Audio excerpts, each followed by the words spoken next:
नमस्कार दोस्तों, decode exam में आप सभी का स्वागत है। आज की क्लास में हम लोग डिस्कस करेंगे मॉक टेस्ट 42 जो कि आपके यूपीपीसीएस प्रीलिम्स 2026 के लिए बहुत ही महत्वपूर्ण है। तो चलिए आज की क्लास को स्टार्ट करते हैं मेरे साथ ऐश्वर्या सिंह के साथ। यहां पर देखिए, repo rate is the rate at which other bank borrows from the RBI of India. ठीक है, आरबीआई क्या है? भारत का सेंट्रल बैंक है। ठीक है, फिर दूसरा स्टेटमेंट दिया गया है, the value of one for Gini coefficient in a country implies that there is a perfect equal income for everyone its population in its population. तो यहां पर दोनों स्टेटमेंट को ध्यान से पढ़िए। रेपो रेट की जब भी हम बात करते हैं तो मैंने आपको बताया था कि रेपो रेट वो रेट होता है जिस पे जो बैंक्स होती हैं वो सेंट्रल बैंक से बोरो करती हैं मनी। ठीक है, तो यहां पर रेपो रेट पे जो बैंक्स हैं वो आरबीआई से पैसे को बोरो करेंगी जब भी उनके यहाँ लिक्विडिटी क्रंच होगा। तो पहला स्टेटमेंट तो बिल्कुल सही है। दूसरा स्टेटमेंट ध्यान दीजिए, जब भी गिनी कोफिशिएंट की बात आएगी तो जब गिनी कोफिशिएंट जो है वो 0 के इक्वल होगा तो वो क्या इंडिकेट करेगा कि परफेक्ट इक्वालिटी है। ठीक है, परफेक्ट इक्वालिटी है किस चीज में? इनकम डिस्ट्रीब्यूशन की हम बात यहां पर कर रहे हैं, हम आय की बात यहां पर कर रहे हैं। और यही गिनी कोफिशिएंट जब 1 के इक्वल होगा तो यहां पर क्या होगा? इनइक्वालिटी होगी। ठीक है, पूरी तरीके से कंप्लीट इनइक्वालिटी होगी इनकम डिस्ट्रीब्यूशन में। ठीक है, ये चीज याद रखिएगा। तो दूसरा स्टेटमेंट जो था वो आपका गलत है और पहला स्टेटमेंट आपका सही है। तो उत्तर क्या हो जाएगा? यहां पर पूछा गया है कि कौन सा स्टेटमेंट आपका करेक्ट है। ठीक है, तो only 1 is the right statement. यहां से आपके परीक्षा में कई बार प्रश्न बने हैं, ये चीज भी मैंने आपसे डिस्कस की थी कि ध्यान दीजिएगा, परीक्षा में पूछा जाता है जो लॉरेंस कर्व होता है वो किन किन के बीच ड्रॉ होता है। तो याद रखिएगा, जब भी लॉरेंस कर्व के बारे में पूछे तो लॉरेंस कर्व में एक तरफ इनकम की बात होती है, क्यूमुलेटिव शेयर ऑफ इनकम की बात होती है, और दूसरी तरफ हम बात करते हैं share of people from the lowest to highest income. तो एक तरफ हम कह सकते हैं पॉपुलेशन होती है, दूसरी तरफ इनकम की बात होती है। ये याद रखिएगा। ठीक है क्लास, इतना आपको याद रखना है, आपके परीक्षा के लिए महत्वपूर्ण है। और वो वाली बात कि जब गिनी कोफिशिएंट 0 के इक्वल होगा तो मतलब परफेक्ट इक्वालिटी है, मतलब जितने भी लोग हमारे देश में हैं सबको इक्वल इनकम मिल रही है, जो कि पॉसिबल नहीं है। और जब गिनी कोफिशिएंट 1 के इक्वल होगा तो क्या इंडिकेट करेगा? कोई भी इक्वालिटी नहीं है। कंप्लीटली अगर हम देखें तो इनइक्वालिटी होती है, कोई बहुत ज्यादा इनकम पा रहा है, कोई बहुत ही लो इनकम पा रहा है, किसी के पास बिल्कुल इनकम नहीं है। तो ये चीज यहां से क्लियर हो गई होगी। अब देखिए रेपो रेट, मुझे पता है इकोनॉमी की अगर हम बात करें इसमें मॉनेटरी पॉलिसी वाला जो चैप्टर है, मौद्रिक नीति वाला चैप्टर, वो आपके एग्जाम के लिए इंपॉर्टेंट है, प्रीलिम्स और मेंस दोनों के लिए। ठीक है, याद रखिएगा। हो सकता है आप बैठे हो इंटरव्यू में तो वहां पर भी आपसे मौद्रिक नीति से प्रश्न पूछ ले, तो मौद्रिक नीति के बारे में आपको पता होना चाहिए, मॉनेटरी पॉलिसी के बारे में। तो ध्यान दीजिएगा, जब भी हम मॉनेटरी पॉलिसी की बात करते हैं, मॉनेटरी पॉलिसी में किसका रोल रहता है? सेंट्रल बैंक का। जो केंद्रीय बैंक है, आरबीआई है, वो मॉनेटरी पॉलिसी को रेगुलेट करता है। जब हम फिजिकल पॉलिसी की बात करते हैं तो फिजिकल पॉलिसी में किसका रोल होता है? गवर्नमेंट का रोल रहता है। तो मौद्रिक नीति की जब भी बात होगी तो सेंट्रल बैंक की बात होगी जो कि आरबीआई है। मौद्रिक नीति में अगर हम बात करें, पॉलिसी में हम बात करते हैं रीपर्चेज एग्रीमेंट की। रीपर्चेज एग्रीमेंट में रेपो रेट और रिवर्स रेपो रेट की बात होती है। एक चीज याद रखिएगा, रीपर्चेज मतलब क्या? हमने किसी चीज को सेल किया, उसको फिर हम ही रीपर्चेज कर रहे हैं दूसरी बार। तो लास्ट क्लास में भी मैंने आपको ये कॉन्सेप्ट समझाया था, एक बार मैं ये कॉन्सेप्ट और आपको समझा देती हूं। ध्यान दीजिए, यहां पर क्या है? आरबीआई है जो कि सेंट्रल बैंक है। ठीक है, बैंकों का बैंक है ये। अगर बैंकों को पैसे की कमी होगी तो वो अपने बैंक में जाएंगे, सेंट्रल बैंक में जाएंगे। बैंकों का बैंक कहा जाता है आरबीआई को, सेंट्रल बैंक सबका पापा है ये। ठीक है, यहाँ पे जो बैंक है, कोई भी एक बैंक है, उसके पास लिक्विडिटी क्रंच हुआ, मतलब पैसों की कमी हुई। अब बैंक के पास तो पैसे रहने चाहिए ना, लेकिन अब हम मान के चल रहे हैं लिक्विडिटी क्रंच हुआ, पैसों की कमी हुई। तो ये बैंक किसके पास जा रहा है? आरबीआई के पास जा रहा है कि हमारे यहाँ लिक्विडिटी क्रंच है, कृपया करके आप हमको कुछ लिक्विडिटी दे दीजिए, पैसे दे दीजिए। मैं लिक्विडिटी की बात कर रही हूँ तो मतलब मैं तरलता की बात कर रही हूँ, और अगर आप देखिए तो मैं पैसों की मांग कर रही हूं। ठीक है, तो यहां पे आरबीआई ने कहा कि ठीक है, हम आपको पैसे दे देंगे, रेपो रेट पे हम आपको पैसे देंगे। ठीक है, लेकिन आपको हमारे पास कुछ कोलेट्रल रखना पड़ेगा, कोई चीज गिरवी रखनी पड़ेगी, कोलेट्रल रखना पड़ेगा, जिसको आप ही कुछ समय बाद रीपर्चेज कर लेंगे। ठीक है, किस रेट पर? रेपो रेट पर। तो बैंक ने आरबीआई के पास अपना गवर्नमेंट सिक्योरिटीज रखा विद रीपर्चेज एग्रीमेंट, मतलब हम ही कुछ समय बाद इसको रीपर्चेज करने आपके पास आ जाएंगे। ये चीज क्लियर हुई ना? ठीक है, तो आरबीआई ने बैंक को लिक्विडिटी दे दिया, किस रेट पे? रेपो रेट पे। तो ध्यान दीजिएगा, जब भी हम रेपो रेट की बात करते हैं क्लास, या रिवर्स रेपो रेट की बात करते हैं, यहां पे जो टर्म है रीपर्चेज, वो बहुत ही महत्वपूर्ण है। ठीक है, रीपर्चेज। और ये क्या रीपर्चेज कर रहे हैं? कोलेट्रल को। ठीक है, जिस चीज को इन्होंने अभी आरबीआई के पास रखा है गवर्नमेंट सिक्योरिटी, इसी को ये रीपर्चेज एग्रीमेंट के करके खुद रिपर्चेज करेंगे कुछ समय बाद। तो यही होता है, जब भी बैंक को पैसे की रिक्वायरमेंट होगी आरबीआई के पास जाएगा, आरबीआई बैंक को पैसे देगा, लेकिन कुछ कोलेट्रल रख के, गवर्नमेंट सिक्योरिटीज रख के, और एक एग्रीमेंट करा के, जिसको कि हम रीपर्चेज एग्रीमेंट कहते हैं। और इस रीपर्चेज एग्रीमेंट पे रेट क्या होता है? वही रेट आपका रेपो रेट कहलाता है। क्लियर हो गया ना क्लास? अगर अभी भी मेरे किसी भी स्टूडेंट को डाउट होगा तो वो मुझे कमेंट बॉक्स में बताएंगे। ठीक है, चलिए अब एक प्रश्न जो कि आपके परीक्षा में पूछा गया था, ये तो डायरेक्ट प्रश्न है। क्या बोला गया है? The rate at which bank lend to the RBI of India is known as. एक ऐसा रेट जिसपे बैंक जो है वो आरबीआई को पैसे दे रहा है, लेंड कर रहा है। ठीक है, अभी हम क्या देख रहे थे? बैंक को आरबीआई लेंड कर रही थी, तो हम उसको रेपो रेट कह रहे थे। और जब बैंक आरबीआई को लेंड करेगा तो उसको हम रिवर्स रेपो रेट कहेंगे। ठीक है, तो यहां पर आपका सही उत्तर क्या हो गया? सी आपका सही उत्तर हो गया। अब आगे बढ़ते हैं। यहां पर एक प्रश्न है, ध्यान से देखिएगा क्लास, इसको क्या पूछा गया है? An increase is CRR by RBI result in। CRR क्या होता है? Cash reserve ratio. अभी मैं आपको समझा दूंगी। जिन स्टूडेंट को भी इस प्रश्न का उत्तर नहीं पता है वो बिल्कुल चिंता नहीं करेंगे। आप में से बहुत से स्टूडेंट बार बार रिक्वेस्ट कर रहे थे, मैम इकोनॉमिक्स पढ़ा दीजिए। ठीक है, तो हम प्रश्नों के माध्यम से इकोनॉमिक्स पढ़ रहे हैं। आप लोग बस मुझे बताइएगा जरूर कि आपको क्लास कैसी लगी, और खासकर ये जो इकोनॉमी वाला पोर्शन है वो कैसा लगा। तो आने वाले सेशन में मैं और इकोनॉमी के स्टैटिक पोर्शन के क्वेश्चंस को इंक्लूड करके आपको इकोनॉमी क्वेश्चन के माध्यम से पढ़ा दूंगी, रिवर्स इंजीनियरिंग करके। रिवर्स इंजीनियरिंग क्या है? हम क्वेश्चन के माध्यम से अपने सिलेबस को रिवाइज कर रहे हैं। अब मैं आपको एक एक चैप्टर पढ़ाऊंगी तो हो सकता है सारे बच्चों की जरूरतें ना पूरी हो। आपको हो सकता है हिस्ट्री पढ़ना हो, दूसरे को इकोनॉमिक्स पढ़ना हो, तीसरे को एनवायरनमेंट पढ़ना हो। लेकिन जब हम क्वेश्चन के माध्यम से अपने सिलेबस को रिवाइज करेंगे तो हमारा एक तरीके का टेस्ट भी हो जाएगा, साथ ही साथ हम कम समय में ज़्यादा पोर्शन को रिवाइज कर पाएंगे और मेरे सारे स्टूडेंट्स की डिमांड पूरी हो पाएगी। ठीक है, तो बताइएगा इकोनॉमी वाला ये पोर्शन आपको समझ में आया कि नहीं, ये ज़रूर मुझे बता दीजिएगा। जो पहली बार ये सब चीज़ें पढ़ रहा है वो तो मुझे ज़रूर बताएगा कि उनको ये चीज़ समझ में आई कि नहीं आई। ठीक है, चलिए यहां पर देखिए CRR की बात हुई है। हम किसकी बात कर रहे हैं? हम कैश रिजर्व रेशियो की बात कर रहे हैं। अब बिल्कुल भी आप नहीं परेशान होंगे कि ये होता क्या है। अभी आज की क्लास में 2 मिनट 5 मिनट बाद आपको ये कॉन्सेप्ट समझ में आ जाएगा। ठीक है, आज हम लोग लेके चल रहे हैं कि हम CRR आपको बता देंगे। एसएलआर क्या होता है आज के बाद आप कभी नहीं कंफ्यूज होंगे। तो इस प्रश्न को हम क्या करें, अभी सॉल्व करें या समझने के बाद सॉल्व करें? तो मुझे लगता है समझने के बाद सॉल्व करना चाहिए।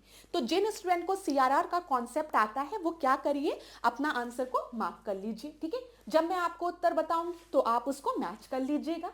और जिनको नहीं आता है, जो पहली बार पढ़ रहे हैं, वो जो मैं बताने जा रही हूं उसको ध्यानपूर्वक सुनिए। देखिए क्लास, कुछ चीजें आपको समझनी पड़ेगी। एक टर्म होता है NDTL, ठीक है। बिल्कुल परेशान मत होइएगा कि मैम NDTL क्या बोल रही हैं, एकदम ध्यानपूर्वक सुनिएगा। मैं आपको एग्जाम्पल से समझाऊंगी, आपको समझ में आ जाएगा।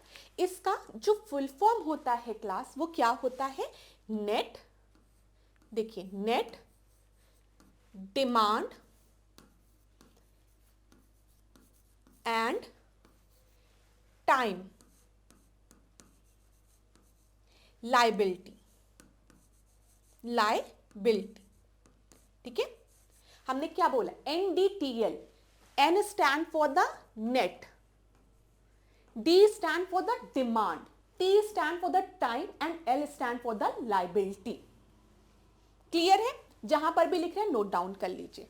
अब एक कॉन्सेप्ट और समझिए, पहले मैं आपको समझा दूं कॉन्सेप्ट। यहां पर थोड़ा सा जगह है तो यहां पे हम ड्रॉ करते हैं। देखिए, कोई भी बैंक है क्लास, कल मैंने आपसे ये चीज डिस्कस की थी, कोई भी बैंक है तो जब कस्टमर इस बैंक में, ध्यान से सुनिएगा, हम मान के चल रहे हैं, आप अपना नाम को यहां पे रख लीजिएगा कि मेरा एक स्टूडेंट बैंक में पैसे जमा करने गया, क्या करने गया, डिपॉजिट करने गया।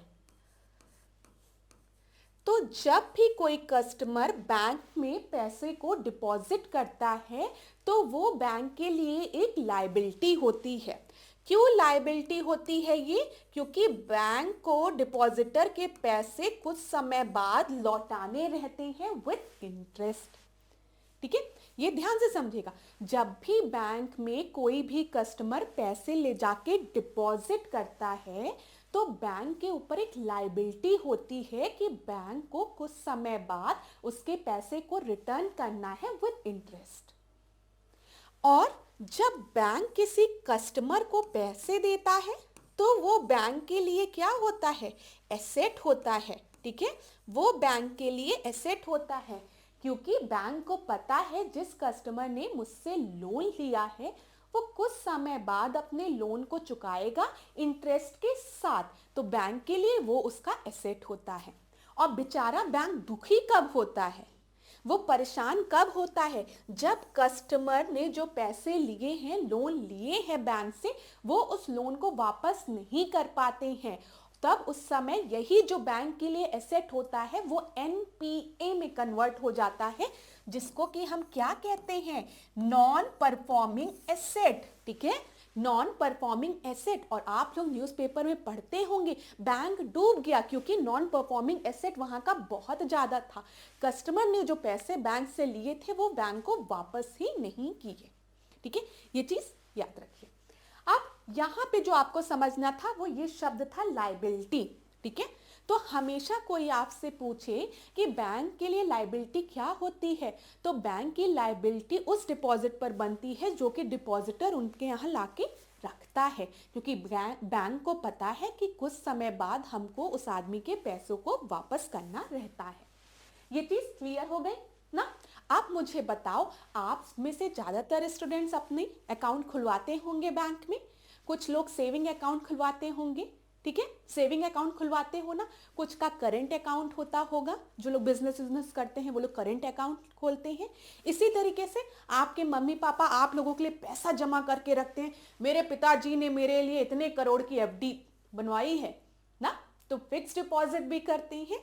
तो ध्यान रखिएगा, जब भी NDTL की बात हो रही है, net demand and time liability की बात हो रही है, लायबिलिटी पता है ना क्या है अब? हाँ, तो डिमांड लायबिलिटी क्या होती है, वही जो आपका सेविंग अकाउंट और करंट अकाउंट होता है। आपने बैंक में अपने 10,000 रुपए अभी ले जाके डिपॉजिट किया, ठीक है, आप गए शॉपिंग करने, आपको पैसे की रिक्वायरमेंट थी तो आपने अपना क्या किया, कार्ड निकाल के दिया या फिर ATM से पैसे निकाल के ले आए, तो आपने बैंक में पैसे रखा था और जैसे ही आपको डिमांड हुआ पैसे की, आपने तुरंत अपना पैसा निकाल लिया।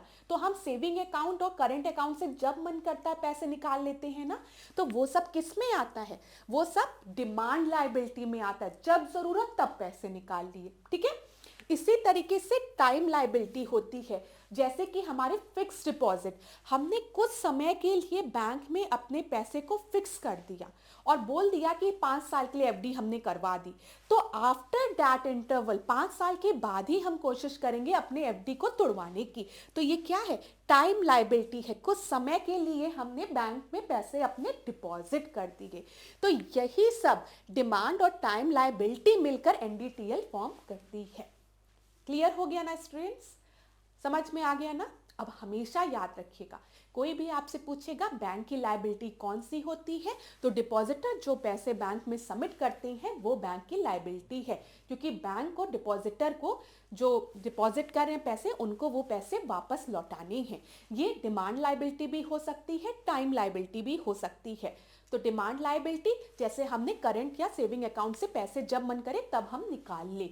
साथ ही साथ टाइम लायबिलिटी क्या हो गई, जिसमें रिकरिंग डिपॉजिट हो गया, आपका एफडी हो गया, फिक्स डिपॉजिट हो गया, ये सब आपका टाइम लायबिलिटी हो गई बैंक की।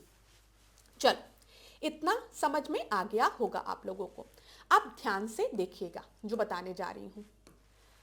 कैश रिजर्व रेशियो, इसमें एनडीटीएल की आवश्यकता होती है, इसलिए मैंने आपको बताया एनडीटीएल की आवश्यकता होती है। अब देखिए, जो बैंक है जो भी उसका एनडीटीएल है, जो भी उसके पास डिपॉजिट्स आ रहे हैं, ठीक है, डिपॉजिट्स आ रहे हैं, एनडीटीएल जो भी है, कुछ और फैक्टर्स भी एनडीटीएल में होते हैं, याद रखिएगा, उसी एनडीटीएल का कुछ परसेंटेज बैंक को रिजर्व करके रखना रहता है कैश के फॉर्म में।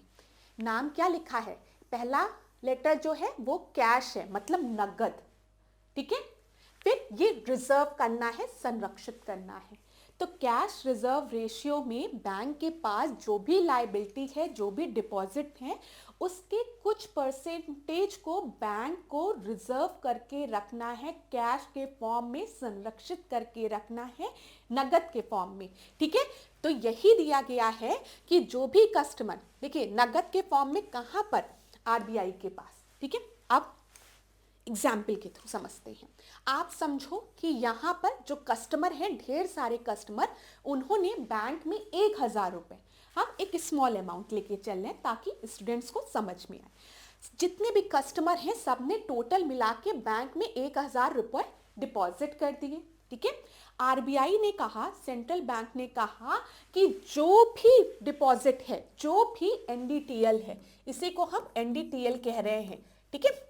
एनडीटीएल, जो भी एनडीटीएल है उसका 5% सीआरआर के फॉर्म में रखना है, कैश रिजर्व रेशियो के फॉर्म में रखना है। तो बैंक क्या करेगा? इस 1,000 रुपए का 5% कैश रिजर्व रेशियो के फॉर्म में रखेगा, मतलब नगद संरक्षित करके रखेगा। तो 5% किया तो 5% कितना होगा? कैलकुलेट कर लो, 5% ऑफ 1,000, ठीक है। ये जीरो कटा तो वो 50 रुपीज, मतलब 50 रुपीज क्या करेगा बैंक? सीआरआर के फॉर्म में आरबीआई में जाकर रख देगा, कैश को रिजर्व करके रख देगा आरबीआई में, ठीक है। समझ में आया? यही आपका कैश रिजर्व रेशियो होता है। ये चीज क्लियर हो गई होगी आपको। अब ध्यान दीजिए क्लास, यहां पर एक और कॉन्सेप्ट है, वैधानिक तरलता अनुपात, इसको हम बोलते हैं स्टैट्यूटरी लिक्विडिटी रेशियो, ठीक है। ये भी समझ लीजिए, दोनों लिक्विडिटी रेशियो, ठीक है, रेशियो। तो एसएलआर क्या होता है? सीआरआर मैंने आपको क्या बताया? कैश रिजर्व रेशियो, कैश के फॉर्म में हम संरक्षित करके रख रहे हैं, ठीक है, कैश को रिजर्व करके रख रहे हैं आरबीआई के पास। स्टैट्यूटरी लिक्विडिटी रेशियो की जब हम बात करेंगे, यहां पर भी हम कुछ परसेंटेज जो है वो रिजर्व करके रखते हैं, दोनों में रिजर्व करके रख रहे हैं, ध्यान से सुनिए, दोनों में संरक्षित करके ही रख रहे हैं। लेकिन एसएलआर में ये जो रिजर्व है वो जरूरी नहीं है कैश के फॉर्म में हो, वो हो सकता है कैश के फॉर्म में नगद हो सकता है गोल्ड के फॉर्म में हो, या फिर हो सकता है सिक्योरिटी के फॉर्म में हो। समझ में आया? तो ध्यान से देखो, यहां पर भी हमने क्या कहा, जितना डिपॉजिटर है उन्होंने 1000 रुपए डिपॉजिट किए, एनडीटीएल बैंक का कितना है, 1000 रुपए है, ठीक है, 1000 रुपए है। तो आरबीआई ने कहा, क्या कहा, आरबीआई ने कहा हम 200 रुपए, 200 जो है, ठीक है, 20% जो है वो एसएलआर के फॉर्म में रखेंगे। तो 20% जब आप निकालेंगे 1000 का तो कितना होगा, 200 होगा। तो मतलब 200 रुपए एसएलआर के फॉर्म में रखेंगे। अब एसएलआर जो है वो गवर्नमेंट सिक्योरिटीज के फॉर्म में भी हो सकती है, गोल्ड के फॉर्म में भी हो सकती है, कैश के फॉर्म में भी हो सकती है। और ये जो एसएलआर होता है वो बैंक अपने ही लॉकर में रखता है, लेकिन चाबी अपने पास नहीं रखता है। मतलब बैंक इतना एसएलआर रखता है लेकिन जब उसका मन करे तब यूज नहीं कर सकता है। कुछ स्पेसिफिक कंडीशन होती है लिक्विडिटी क्रंच की, जब एसएलआर का यूज किया जाता है, ठीक है। इमरजेंसी में जब एसएलआर की जरूरत होती है, उसको हम लोग पढ़ेंगे बाद में किसी और लेक्चर में, तब वो उस फंड को यूज करेगा, उसके पहले वो एसएलआर को नहीं छू सकता है। तो अपने दिमाग में बना के रखिएगा, कैश रिजर्व रेशियो में भी बैंक क्या कर रहा है, कैश के फॉर्म में पैसे को ले जाके आरबीआई के पास रख दे रहा है और उसको यूज नहीं कर रहा है।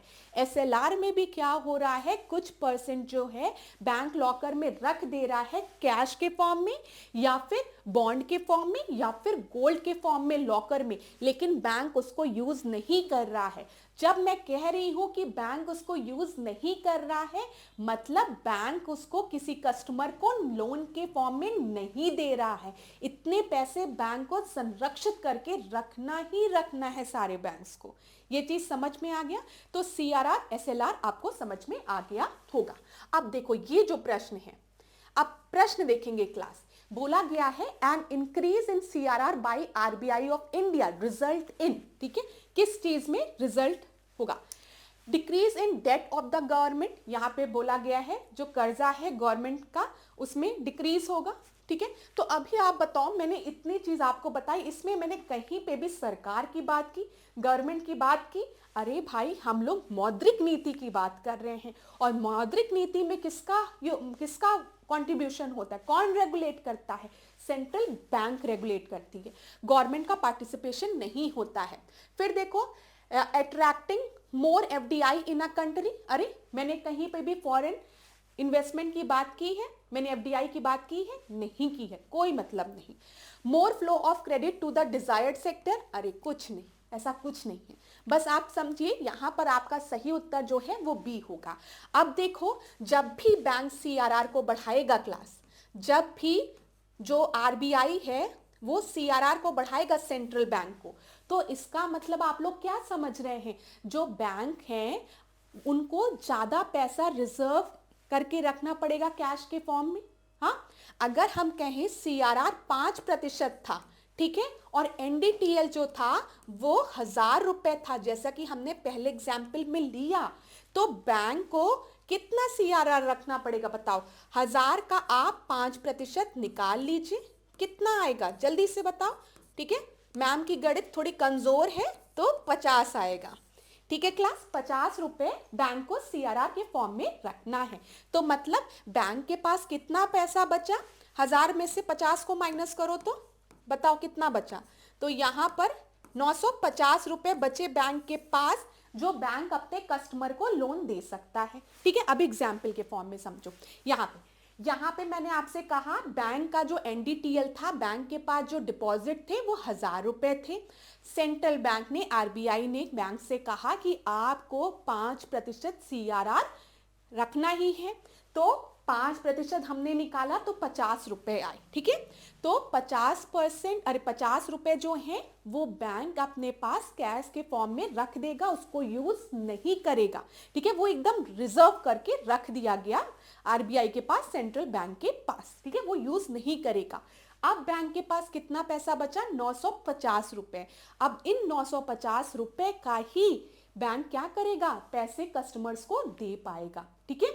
अब यहीं पर मैं क्या कर रही हूं, ध्यान से देखिएगा, यहीं पर मैं ये जो CRR है उसको 1% कर दे रही हूं। कितना कर दिया? मैंने कहा कि जो सेंट्रल बैंक है RBI ने कहा कि हम CRR को डिक्रीज कर दे रहे हैं, 1% कर दे रहे हैं।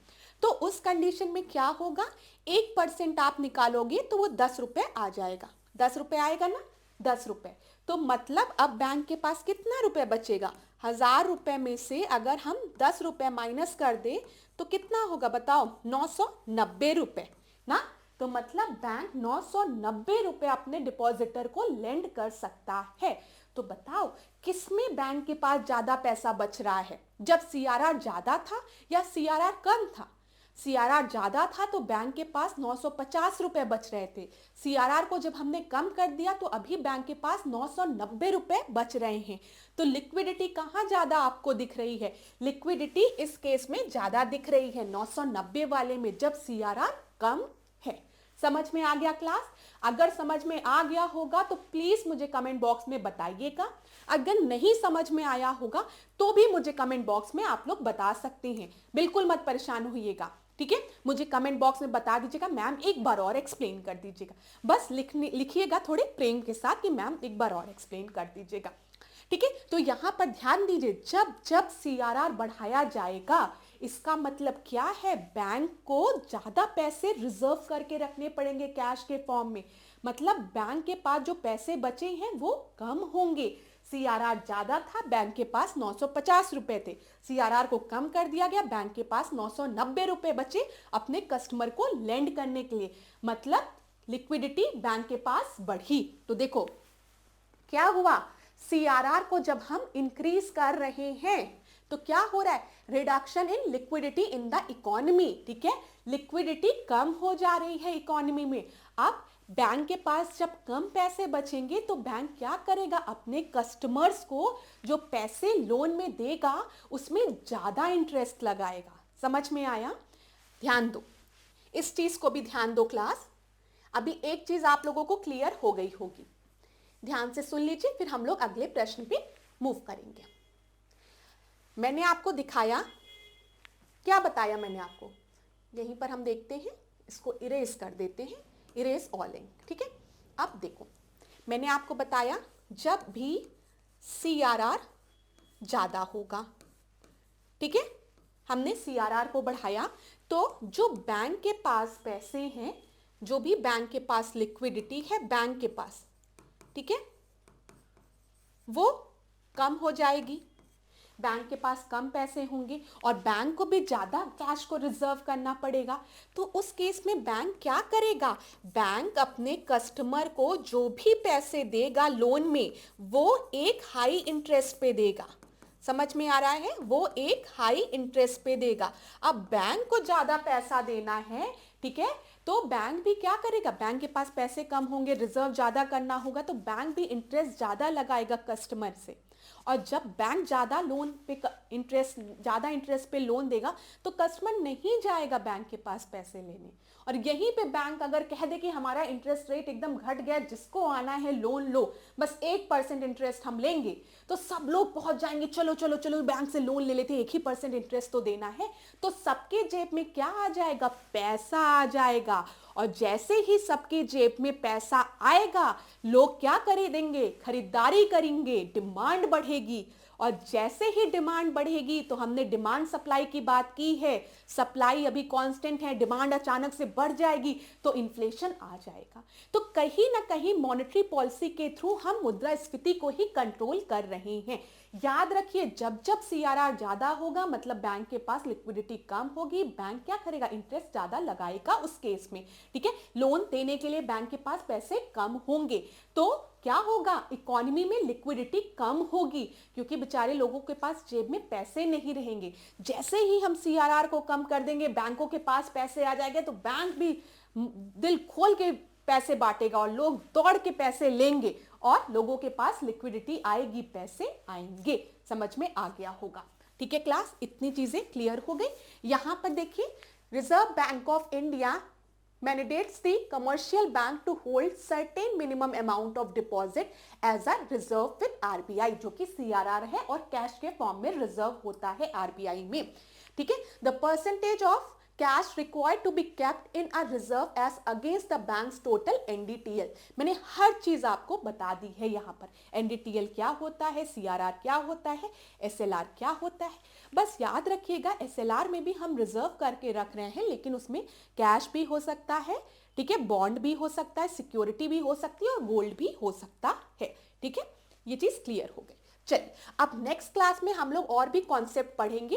अगर आप लोगों को ये चीज अच्छी लगी होगी तो बताइएगा, तभी हम लोग आगे के क्लास में इकोनॉमी के और क्वेश्चंस को डिस्कस करेंगे। ठीक है, अब ये सब चीजें यहां पर देखिए। अगला प्रश्न, अब अगले प्रश्न को देखते हैं। हमने सफिशिएंट यहां पर आपसे डिस्कस कर लिया।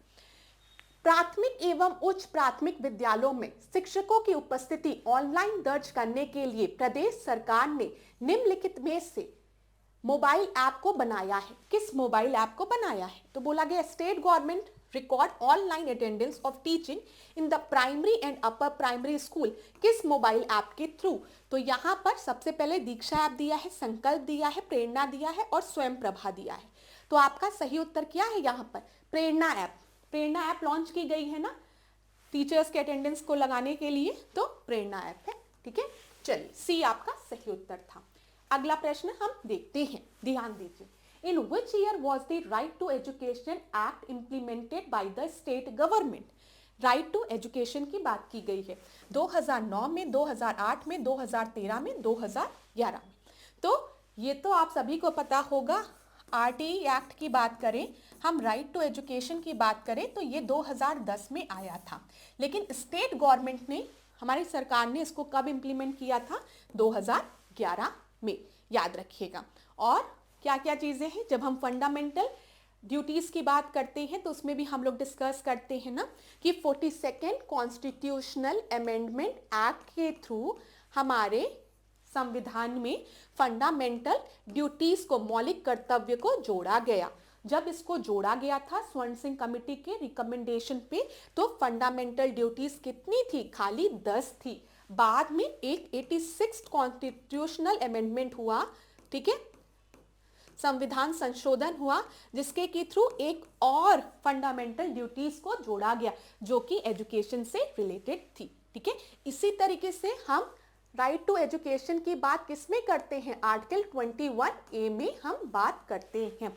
Fundamental right, fundamental duties of DPSP, तीनों में चेंजेस किए गए थे एजुकेशन को इंक्लूड करने के लिए। ये याद रखिएगा इतना, ठीक है। उसको हम लोग पॉलिटी के क्वेश्चन में डिस्कस करेंगे, मत परेशान होइएगा। डी आपका सही उत्तर है।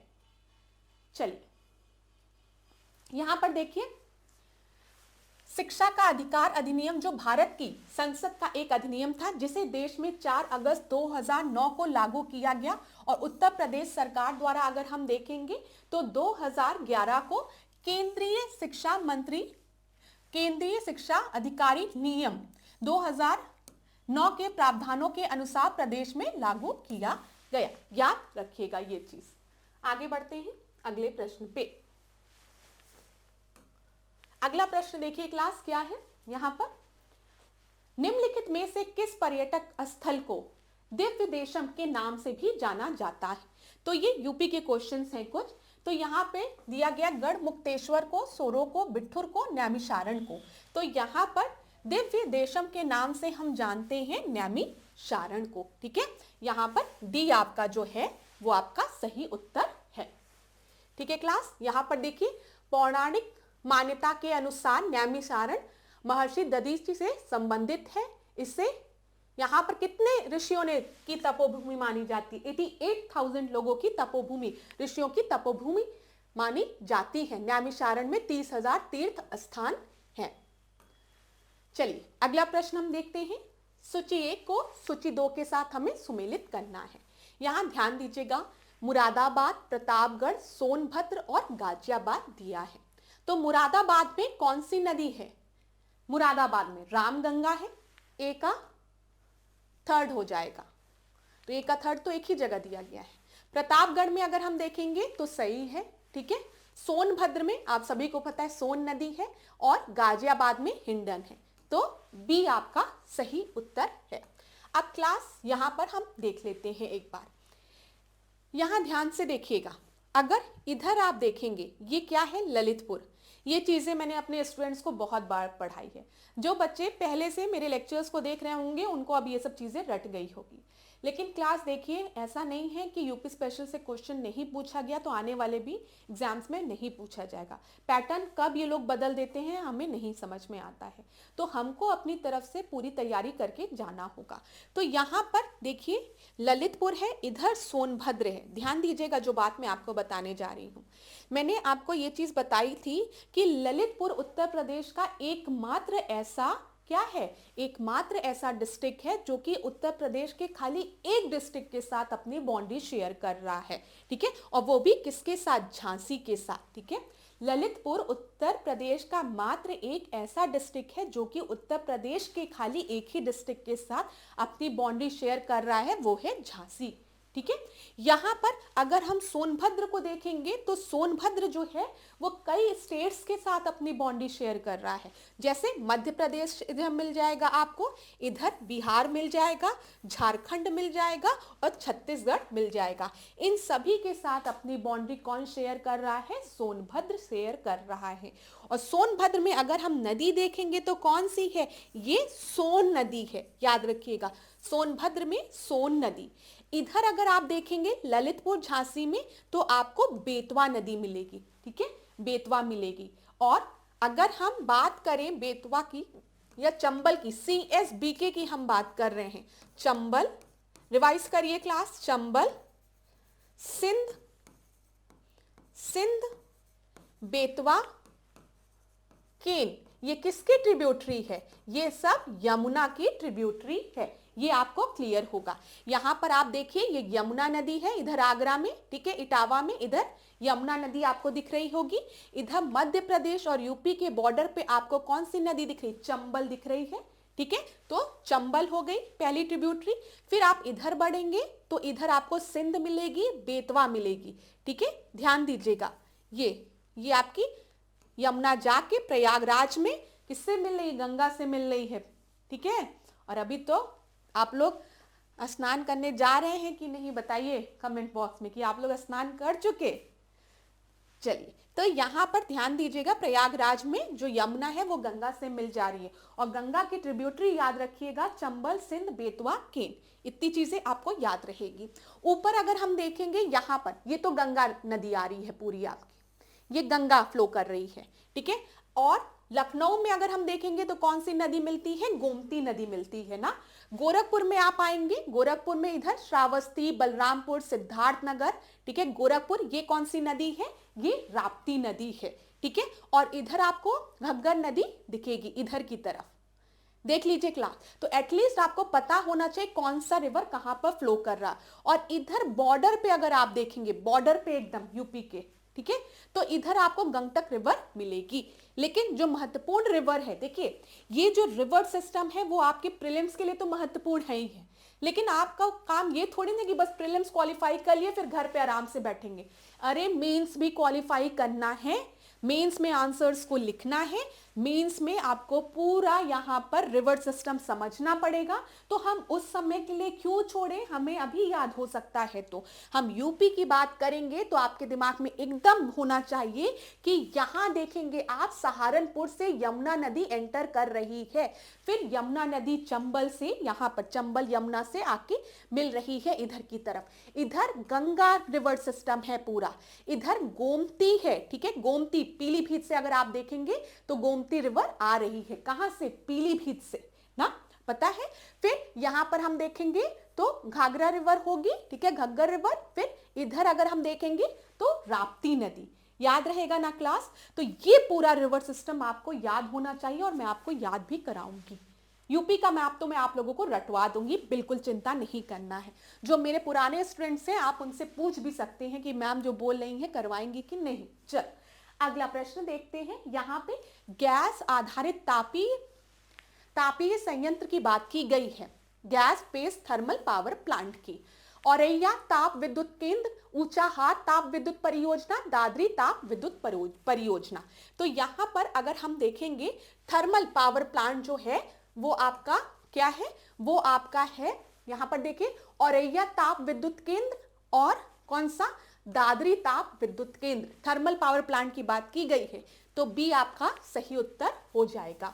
औरैया, आंवला और दादरी ये तीनों जो हैं ये गैस आधारित क्या है, आधारित तंत्र हैं। ठीक है, याद रखिएगा यहां पर आप लोग। चलिए अब इस प्रश्न को हम देखते हैं। निम्नलिखित कथनों पर विचार कीजिए, ध्यान से विचार कीजिए आप लोग। यहाँ पे क्या दिया गया, महावीर स्वामी वनजीव विहार सोनभद्र जिले में स्थित है या राज्य का सबसे छोटा वनजीव विहार है। तो जब हम महावीर स्वामी वनजीव विहार की बात करते हैं तो ये सोनभद्र में नहीं, ये कहां पर है, ये ललितपुर में है। ठीक है, यहाँ पे याद रखिएगा। बोला गया है कौन सा आपका करेक्ट है, तो ओनली 2 जो है वो आपका करेक्ट है। यहां पर ए दिया गया है, एक बार हम देख लेते हैं, ये आपका गलत है, बी कर लीजिए। महावीर स्वामी वनजीव विहार ललितपुर में स्थित है, याद रखिएगा, और यह राज्य का सबसे छोटा वनजीव विहार है। ठीक है, बी आपका सही उत्तर है। लास्ट क्लास में हमने आपसे डिस्कस किया था, इसको देख लेते हैं एक बार। सरसाई की बात करेंगे तो मैंने आपको बताया था सर, यहाँ पे साई याद रखिएगा, साई किस पर बैठते हैं, ईंटे पे बैठते हैं, तो ये कहां पर है, इटावा डिस्ट्रिक्ट में है। ठीक है, बखीरा की हम बात करेंगे तो मैंने आपको बोला था, याद रखिएगा, खीरा किसको पसंद है, कबीर जी को पसंद है, तो संत कबीर नगर हो गया। ठीक है, चंद्रप्रभा वाइल्ड लाइफ सेंचुरी की बात करेंगे तो ये चंदौली डिस्ट्रिक्ट में है, चंद्रप्रभा चंदौली, याद रखिएगा। हस्तिनापुर वाइल्ड लाइफ सेंचुरी जो है वो आपका अमरोहा, बिजनौर, गाजियाबाद, मेरठ और मुजफ्फरनगर डिस्ट्रिक्ट में है। ठीक है, कछुआ वाइल्ड लाइफ सेंचुरी की बात करेंगे तो ये बनारस में है। ठीक है, फिर कैमूर वाइल्ड लाइफ सेंचुरी जो है वो सोनभद्र में है। ठीक है, सोनभद्र मैंने आपको दिखाया था, एकदम यहां पर सोनभद्र था ना। फिर कतनिया घाट की बात करेंगे, बहराइच में है। Kishanpur wildlife sanctuary Lakhimpur Kheri में है। लख बहोसी सेंचुरी जो है वो कन्नौज में है। और महावीर स्वामी सेंचुरी जो है, जो हमने अभी प्रश्न में देखा, वो कहां पर है, वो ललितपुर में है। याद रखिएगा, स्क्रीनशॉट लेना है तो ले सकते हैं। इसी तरीके से नवाबगंज जो बर्ड सेंचुरी है वो कहां पर है, वो उन्नाव में है। ठीक है, ओखला सेंचुरी कहां पर है, गाजियाबाद गौतम बुद्ध नगर में है। पार्वती अर्गा की हम बात करेंगे तो ये गोंडा में है, प्रश्न आपके आरओ में पूछा गया था। पटना कहां पर है, एटा में है। रानीपुर सेंचुरी कहां पर है, बांदा और चित्रकूट में, याद रखिएगा। समन मैनपुरी में, समसपुर रायबरेली में। सांडी मैंने बोला था ना, सांड के सामने हारी मान लो, तो सांडी कहां पर है, हरदोई में है। सोहागी बरवा कहां पर है, महाराजगंज में। सुहेलवा बलरामपुर, गोंडा और श्रावस्ती में है। और सुर सरोवर कहाँ है, सुर कहाँ लगता है, आगरा में। तो इसको आप तैयार रखिए। पीसीएस में यहाँ से प्रश्न नहीं बना, लेकिन हम ये मान के नहीं चल सकते कि आरओ में भी नहीं बनेगा, या फिर आने वाले समय में यहाँ से प्रश्न नहीं बनेगा, क्योंकि पैटर्न में कभी भी बदलाव देखा जा सकता है। कभी कभी यूपी स्पेशल के प्रश्न पूछ भी लिए जाते हैं। तो अभी हमारे पास समय है तो हम इन टॉपिक्स को भी याद कर सकते हैं। तो ध्यान में रखिएगा, स्क्रीनशॉट लेनी है तो ले सकते हैं। सुरहाताल बलिया में है, विजय सागर महोबा में है, याद रखिएगा। अब हम बात कर लेते हैं टाइगर रिजर्व की। Tiger reserve, Dudhwa tiger reserve कहां पर है, अगर हम देखें तो ये आप सभी को पता है, लखीमपुर खीरी में है। और दुधवा टाइगर रिजर्व में आपके Dudhwa national park, Kishanpur wildlife sanctuary Lakhimpur Kheri, Katarnia Ghat, ठीक है, ये बहराइच में है। पीलीभीत, तो पीलीभीत टाइगर रिजर्व जो है वो पीलीभीत में ही है। अमनगढ़ की हम बात करेंगे तो याद रखिएगा बिजनौर में है। और जो सबसे रीसेंट है रानीपुर टाइगर रिजर्व, वो कहां पर है, वो चित्रकूट में है। ये भी आपको याद रखना होगा, तो याद रखिएगा क्लास। ठीक है, चलिए आगे बढ़े हम लोग। यहां पर देखिए बोला गया है चरकुला नृत्य के संदर्भ में निम्नलिखित कथनों पर विचार कीजिए। तो हम विचार करते हैं, या ब्रज क्षेत्र से संबंधित है। ठीक है, इसकी कथा राम एवं सीता के जीवन से संबंधित है। अब आप बताइए, जब हम बात कर रहे हैं ब्रज के बारे में और हम चरकुला नृत्य के बारे में बात कर रहे हैं, अगर ये ब्रज क्षेत्र से संबंधित होगी तो यहाँ पे राम सीता की बात होगी या फिर राधा और कृष्ण की बात होगी। तो अब आपको उत्तर पता चल गया होगा, ये आपका गलत है, पहला ही आपका सही है। तो ए आपका सही उत्तर हो जाएगा। देख लीजिए, जो आपका चरकुला नृत्य है वो कुछ इस तरीके से परफॉर्म किया जाता है। यहाँ पे औरतें ऐसे दीपक की तरह, ये पूरा स्ट्रक्चर होता है, इसको सर पे रख के ये परफॉर्म करती हैं। तो ये चरकुला नृत्य ब्रज की होली की शान है। 108 जलते दीपकों को पहिए पर रखकर ब्रज की गोपियां नृत्य करती हैं। इसकी कथा राधा रानी के जन्म कथा से जुड़ी हुई है। यह नृत्य अब होली का मुख्य हिस्सा बन चुका है। ठीक है, याद रखिएगा। चलिए अगला प्रश्न देखें, यहां पर ध्यान से देखिएगा। भारत माता मंदिर की बात की गई है। भारत माता मंदिर के संबंध में निम्नलिखित कथनों पर हमें विचार करना है। यह प्रयागराज में स्थित है। इस मंदिर में किसी देवी देवता का कोई चित्र या प्रतिमा नहीं है। आप ध्यान दीजिएगा, जो भारत माता मंदिर है वहां पर आपको भारत की 3D मैप दिखेगा। ठीक है, और ये भारत माता मंदिर जो है ये कहां पर है? ये प्रयागराज में नहीं है, ये बनारस में है। तो पहला स्टेटमेंट तो आपका गलत हो गया। यहां पर किसी भी देवी देवता का कोई चित्र नहीं है, सही है। तो केवल 2 आपका सही उत्तर होगा। याद रखिएगा, ये बनारस में है। ठीक है, इसका निर्माण किसके द्वारा किया गया था? तो इसका निर्माण शिव प्रसाद गुप्ता द्वारा कराया गया था 1936 में। ठीक है, और इसका उद्घाटन 1936 में किसके द्वारा किया गया था? गांधी जी द्वारा किया गया था। तो याद रखिएगा, शिव प्रसाद गुप्ता जी ने इसका निर्माण कराया था और गांधी जी द्वारा इसका उद्घाटन 1936 में किया गया था। यहाँ पर भारत का नक्शा हमें देखने को मिलता है। निम्नलिखित युग्मों में सही को सुमेलित करिए। डीजल लोकोमोटिव फैक्ट्री जो है वो रायबरेली में है। रेल कोच फैक्ट्री बनारस में है। कास्ट पादुका जो है वो पीलीभीत में है। तो यहां पर देखिए, कास्ट पादुका की बात करें तो वो पीलीभीत में है, सही है। लेकिन डीजल लोकोमोटिव फैक्ट्री जो है वो बनारस में है। और रेल कोच फैक्ट्री जो है वो कहां पर है? वो रायबरेली में है। तो ये और ये आपका गलत हो गया, केवल ये सही है। तो केवल 3 सही है और फर्स्ट और सेकंड क्या है? वो गलत है। ठीक है, आगे बढ़े, आगे बढ़ते हैं। निम्नलिखित युग्मों में सही को सुमेलित, कौन सा सही सुमेलित नहीं है बोला गया है। ठीक है, central drug research institute Lucknow में है। सेंट्रल एवियन रिसर्च इंस्टीट्यूट इज्जत नगर में है। ठीक है, Indian institute of handloom technology Banaras में है। Indian institute of vegetable research, जिसको कि IIVR लिखा रहता है, ये आपका कहां पर है? ये झांसी में नहीं है, ये बनारस में है। याद रखिएगा। ठीक है, कहां पर है? बनारस में। देख लीजिए, यहां पर Indian institute of vegetable research जो है वो बनारस में स्थित है। ठीक है, आगे बढ़े। उत्तर प्रदेश का सर्वाधिक शिशु जनसंख्या वाला जिला कौन सा है? तो बताइए, प्रयागराज है, मुरादाबाद है, गाजियाबाद है या फिर लखनऊ है? तो हाईएस्ट इन्फेंट पॉपुलेशन कहां पर है? वो है प्रयागराज में। ए आपका सही उत्तर है क्लास। ध्यान दीजिएगा, अभी आपको प्रश्न ये सब आसान लग रहे होंगे। एक प्रश्न ये देखिए, ये भी आपका इकोनॉमी का प्रश्न है। NABARD was established in 1982 by the Act of Parliament. It provide facility of credit only for the agriculture. ठीक है, तो बताइए नाबार्ड की स्थापना कब हुई थी? 1982 में हुई थी। अगर हम बात करें प्लानिंग कमीशन की पंचवर्षीय योजना के, तो 6वीं पंचवर्षीय योजना के तहत नाबार्ड का गठन हुआ था। याद रखेंगे आप लोग। ठीक है, दूसरी चीज, जब भी हम बात करते हैं नाबार्ड की, तो क्या ये क्रेडिट खाली एग्रीकल्चर को प्रोवाइड करता है? ठीक है, कृषि में ही खाली पैसे प्रोवाइड करता है? नहीं, रूरल एरियाज में भी। ठीक है, तो ओनली जो लिखा हुआ है यहां पर, इसके वजह से ये आपका गलत हो गया।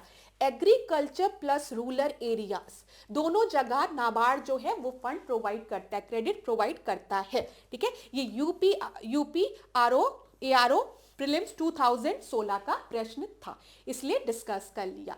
तो यहां पर आपका सही उत्तर क्या हो जाएगा क्लास? केवल एक जो है वो आपका सही है, दूसरा आपका गलत है।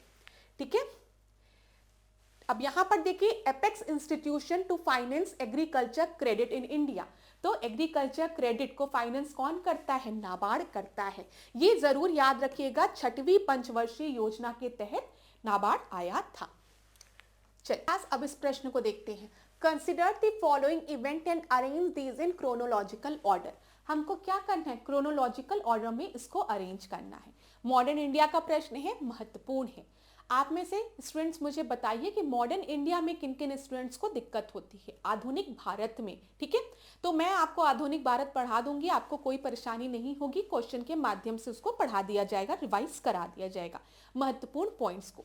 यहाँ पे इस प्रश्न को देखें तो क्रिप्स मिशन की बात की गई है ना, क्रिप्स प्रपोजल की बात की गई है, ऑगस्ट ऑफर की, वेवल प्लान की और सीआर फॉर्मूला की बात यहाँ पर की गई है। यहां पर जब भी क्रिप्स और ऑगस्ट ऑफर की बात आती है तो हमेशा याद रखिएगा अल्फाबेट में ए पहले आता है फिर सी बाद में आता है। तो पहले ऑगस्ट ऑफर आया था फिर क्रिप्स प्रपोजल आया था। ठीक है, याद रहेगा आपको, ऐसे कंफ्यूजन नहीं होगी। और ये अगर हम समय देखें तो 1940 वाला समय चल रहा है, फिर उसका 1942 वाला समय आएगा। क्रिप्स प्रपोजल को ही तो पोस्ट डेटेड चेक कहा गया था। क्यों? क्योंकि अभी भी जो ब्रिटिशर्स थे वो हमको डोमिनियन स्टेटस की बात कर रहे थे और हमने तो 1929 में ही डोमिनियन स्टेटस को ठुकरा दिया था, जब जवाहरलाल नेहरू रावी नदी के तट पर तिरंगा को फैलाकर क्या बोलते हैं, झंडे को फैलाकर क्या कहते हैं कि आज से हमारी जो डिमांड है वो पूर्ण स्वराज की है। किसकी है? पूर्ण स्वराज की डिमांड है। अब हमें डोमिनियन स्टेटस नहीं चाहिए। वो 1929 का समय था, अब तो 1940 का समय आ गया ऑगस्ट ऑफर वाला इधर।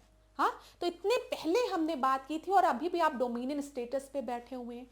और ये ऑफर, ये प्रपोजल क्यों आ रहा था? क्योंकि ब्रिटिशर्स चाहते थे कि जो भारत है वो सेकेंड वर्ल्ड वॉर में क्या करे, पार्टिसिपेट करे। और डिक्लेयर भी कर दिया गया था कि भारत जो है सेकेंड वर्ल्ड वॉर में ब्रिटिशर्स को सपोर्ट कर रही है। और यहाँ पे जो हमारी जो पार्टी थी इंडियन नेशनल कांग्रेस, सबसे बड़ी पार्टी, वो कह रही थी आपने किससे पूछ के ये डिक्लेरेशन किया? आपने पार्टी से तो पूछा नहीं, जो प्रतिनिधि हैं उनसे तो आपने पूछा नहीं कि हम सेकेंड वर्ल्ड वॉर में पार्टिसिपेट करना चाह रहे हैं कि नहीं चाह रहे हैं। हाँ, हम नहीं करना चाह रहे। फर्स्ट वर्ल्ड वॉर में हमने आपका साथ दिया था और हमने देखा था उसके बदले आपने हमें क्या दिया? रॉलेट एक्ट दिया, बिना दलील बिना वकील वाला कानून दे दिया, जिसको मन करता था पकड़ के आप जेल में बंद कर देते थे। क्या हुआ? जलियांवाला बाग कांड हुआ। अब हम आपका साथ वात नहीं देंगे। तो इसीलिए बार बार अगस्त ऑफर क्रिप्स प्रपोजल की बात की जाती है, एक लालच दी जाती है। ठीक है, स्टिक एंड कैरेट कहा जाता है ना, एक तरफ कैरेट दिखाओ कि भाई गाजर है आगे बढ़ो, और फिर पीछे से डंडा भी मारो। तो ये पहले आप याद रखेंगे, पहले अगस्त ऑफर आया है फिर क्रिप्स मिशन आया है। तो 2-1 यहां पर दिया गया है। इसके बाद हम देखेंगे तो सीआर फॉर्मूला आया है। ठीक है, और फिर बाद में वेवल प्लान आया है। सीआर फॉर्मूला मुस्लिम लीग और इंडियन नेशनल कांग्रेस के लिए आया था, जुड़ाव घटाव करने के लिए। तो 1944 का समय है, ये आप याद रख सकते हैं। ठीक है, तो यहां पर आपका सही उत्तर बी हो जाएगा। ठीक है, देखो 1944 सीआर फॉर्मूला, 1945 वेवल प्लान। ठीक है क्लास, चलिए इतनी चीजें क्लियर हो गई होगी आपको। अब आज की क्लास हम थोड़ा छोटी रखेंगे, लेकिन नेक्स्ट क्लास आपकी फिर हम मैक्सिमम नंबर ऑफ क्वेश्चंस को रिवाइज करेंगे। आज थोड़ा सा काम है, इस वजह से थोड़ा सा क्लास की लेंथ जो है वो छोटी रखी गई है, लेकिन आने वाले समय में हम लोग मॉक टेस्ट अपना कंटिन्यू रखेंगे, आशा करते हैं। ठीक है, बिल्कुल भी परेशान मत होइएगा और प्लीज मुझे कमेंट बॉक्स में बताइएगा आपके लिए ये क्लास यूजफुल है कि नहीं। ठीक है, रोज मैं पूछूंगी अब आपसे कि आपको समझ में आ रहा है कि नहीं। इकोनॉमी वाला जो पोर्शन मैंने आपको पढ़ाया कैसा लगा, ये कमेंट बॉक्स में जरूर बताइएगा क्लास। मैं इसलिए कहती हूँ जरूर बताइएगा क्योंकि अगर मैं मेहनत करती हूँ तो मैं जानना चाहती हूँ कि जो मेरे स्टूडेंट्स हैं उनको समझ में आ रही है चीजें कि नहीं आ रही है। अगर नहीं आएगी तो फिर मेरे मेहनत का कोई मतलब ही नहीं है। ठीक है, मेरे मेहनत का कोई मतलब नहीं है। और कौन सी चीज कहाँ नहीं समझ में आ रही है ये भी आप मुझे कमेंट बॉक्स में जरूर बताइएगा। लेकिन इकोनॉमी वाला पोर्शन जो मैंने आप लोगों के लिए स्पेशली डिस्कस किया, जो बच्चे बार बार बोले थे मैम इकोनॉमी कवर करिए, उनको समझ में आया कि नहीं आप लोग जरूर बताइएगा। तो धन्यवाद क्लास, आज के सेशन को मैं यहीं पे एंड करूंगी। नेक्स्ट क्लास में हम लोग मिलेंगे और प्रश्नों के साथ, और नए प्रश्नों के साथ, और डिफिकल्ट प्रश्नों के साथ, क्योंकि मैं चाहती हूं, दिल से चाहती हूं कि मेरे स्टूडेंट्स जरूर क्वालिफाई करें। ठीक है, जरूर क्वालिफाई करें, इंटरव्यू दें और फिर सिलेक्शन के बाद डिकोड एग्जाम में आए और हमसे मिलें, अपनी खुशियां बांटें। ठीक है, तो धन्यवाद क्लास, आप लोग खूब पढ़िए, खूब आगे बढ़िए। बस एक चीज याद रखिएगा, अपने पे विश्वास रखिएगा, कभी भी किसी का गलत मत करिए। ईश्वर सदैव आपके साथ हैं, आपके माता पिता आपके साथ हैं, उनका आशीर्वाद सदैव आपके साथ है, आप जरूर सफल होंगे। एक विश्वास के साथ, अपने पे भरोसा करके, अपने ईश्वर पे भरोसा करके, माँ बाप के आशीर्वाद पर भरोसा करके मेहनत करिए, कर्म करिए, परिश्रम करिए, सफलता आपको जरूर मिलेगी। और डिकोड एग्जाम आप लोगों के साथ है, कोई भी दिक्कत होती है तो जरूर बताइएगा। धन्यवाद क्लास, आप लोग खूब पढ़ें, खूब आगे बढ़े। Thank you.